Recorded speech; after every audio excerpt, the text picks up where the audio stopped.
bertanya, Buya, sebagai wanita yang telah menikah, apakah berkewajiban merawat kedua orang tua kita, yaitu merawat ibu bapak kita? Bolehkah pergi jauh bersama suami hingga tidak bisa merawat ibu bapak kita? Yang menginginkan pergi jauh adalah si wanita, bukan suaminya. Syukron kasiron. Wassalamualaikum warahmatullahi wabarakatuh. Waalaikumsalam warahmatullahi wabarakatuh.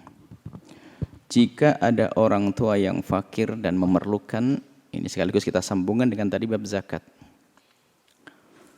Wajib memberi nafkah anak laki-laki. Jika ada seorang bapak atau ibu fakir, maka yang wajib beri nafkah adalah anak laki-lakinya, bukan anak perempuan. Sehingga dalam pembagian waris pun lihat laki-laki mendapatkan yang banyak karena tanggung jawabnya besar. Kalau orang tuanya jadi fakir, dia menanggung. Kalau adik perempuannya fakir, menjadi dia menanggung kakaknya. Anak laki-laki menanggung saudari perempuannya. Anda laki-laki, punya saudari perempuan 4. Fakir semuanya, dia langsung masuk dalam tanggungan Anda. Anda punya orang tua fakir, semoga Anda cukup semuanya, amin. Ada orang punya orang tua fakir, maka kalau Anda, karena orang itu laki-laki, maka langsung kewajiban beri nafkah jatuh kepada dia. Anak perempuan enggak. Jika ada seorang laki-laki fakir, tidak langsung beban nafkahnya dibebankan kepada saudari perempuannya, enggak ada. Makanya kalau kita bicara tentang waris, kenapa kok waris ada perbedaan? Karena ada cerita panjang setelah itu, maslahat yang luar biasa besar. Karena dari Allah yang alim hakim tadi. Kemudian, tentang seorang istri, hendaknya,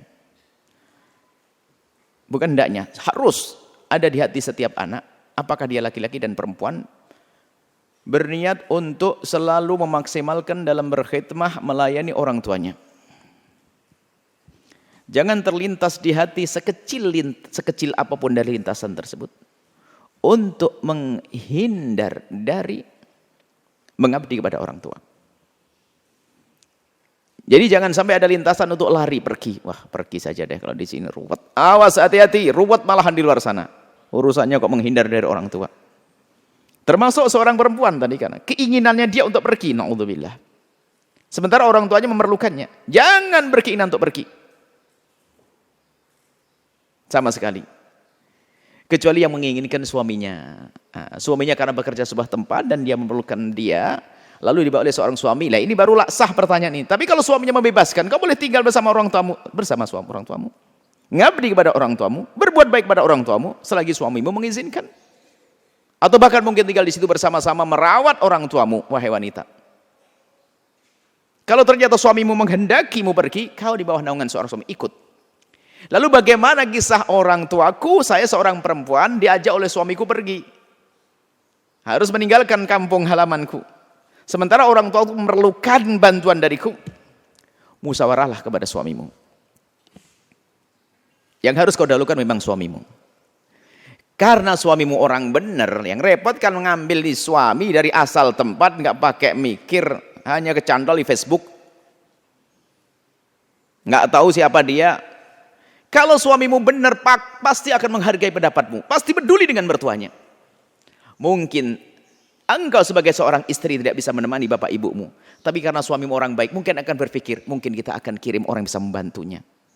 Memikirkan, mungkin kita kirim uang dan sebagainya.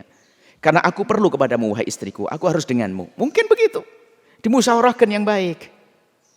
Yang penting jangan sampai dalam dirimu tidak ada greget, tidak ada keinginan untuk merawat ibunda dan ayahanda yang di rumah. Hati-hati.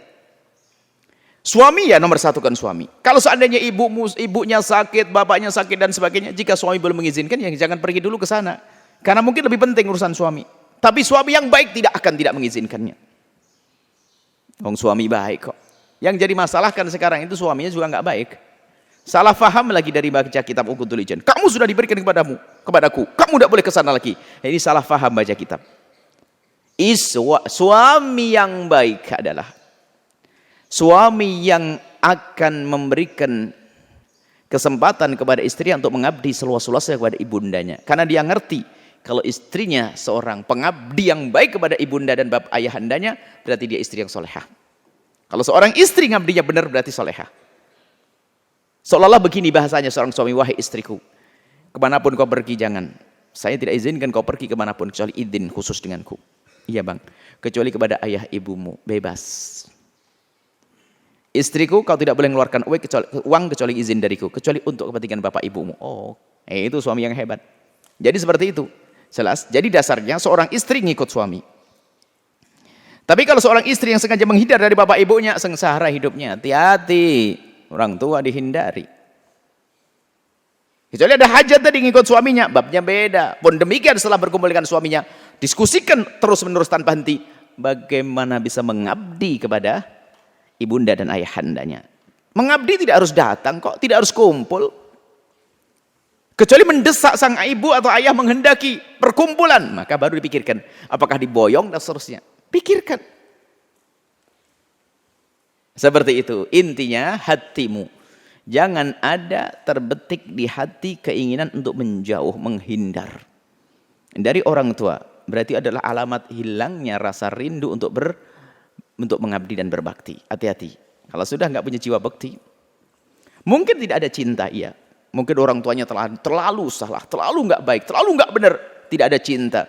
Tapi bukan berarti di saat tidak ada cinta lalu tidak ada pengabdian. Hati-hati. Mungkin tidak ada cinta kepada ibunda dan ayahandanya. Karena mungkin terlalu jauh ibundanya dari kebenaran. Tapi tetap pengabdian harus ada. Dan mengabdi yang kedua. Kemudian mengabdi tidak harus kita nongkrongin beliau. Tidak harus duduk dengan beliau. Akan dengan cara yang lain. Yang jelas di hati kita harus ada semangat untuk mengabdi yang tidak pernah henti, tidak pernah putus. Dan kaidah sederhana. Demi kebahagiaan dalam rumah tanggamu. Hei para suami.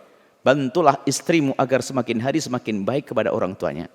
Dan bantulah istrimu agar semakin hari semakin mudah dalam mengabdi kepada orang tuanya. Hei istri yang solehah. Untuk menjadi istri yang sempurna, istimewa adalah bantulah suamimu agar semakin hari semakin baik dengan bapak ibunya. Bantulah wahai para istri. Bantulah suamimu akan semakin hari bisa berbakti kepada orang tuanya. Itu istimewa. Wallahu a'lam bishawab.